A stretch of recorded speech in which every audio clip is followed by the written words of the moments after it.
I would like to ask Kevin Mitchell to join me at the podium here, particularly in tribute to his father, who cannot be with us obviously today.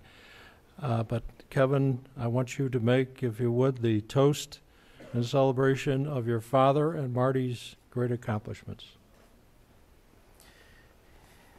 Well, since I do have some of my father's genes in me, I probably should take a few moments to say something, as my father always would.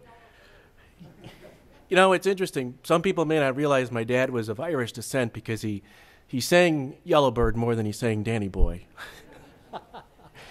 He had the gift of the gab, and he did kiss the Blarney Stone, even though I told him always that was just being redundant and unnecessary at the time. I wish my dad was here for this today. I know he would love to have seen all of you here. Although I'm sure if he was around today, he probably would have said, "Send me whatever award I was winning. That's fine. I don't need to drive all the way down here."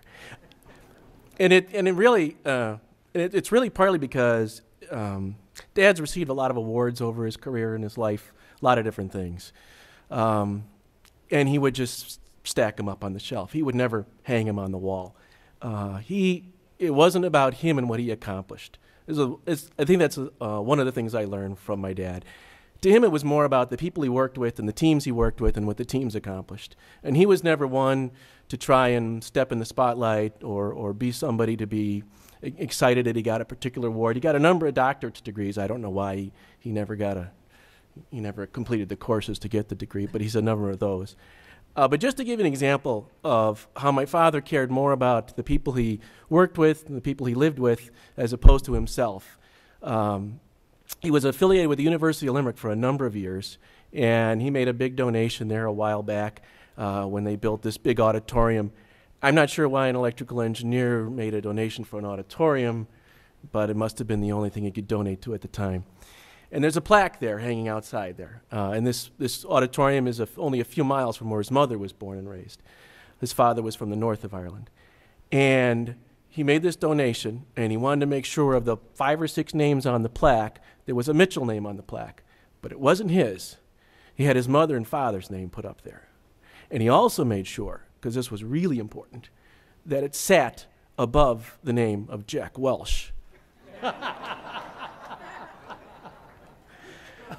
So, that's the kind of guy my dad was. He accomplished a lot with all of you people here, but to him it wasn't about his accomplishments. It's about what all of you accomplished, all the team members, what they have done.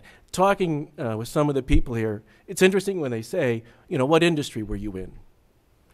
And really many of you weren't in an industry as much as you created industries.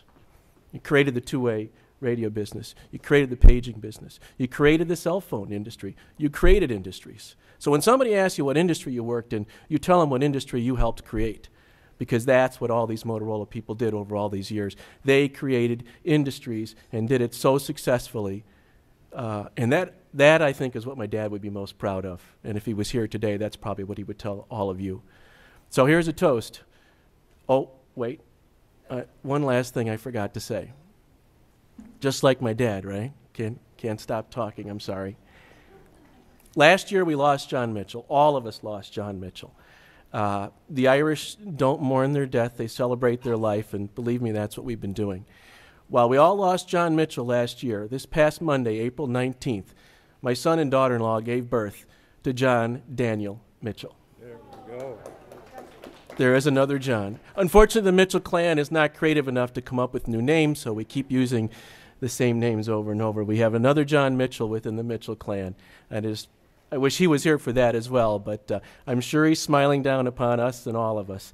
And so with that, a toast to my dad, John Mitchell.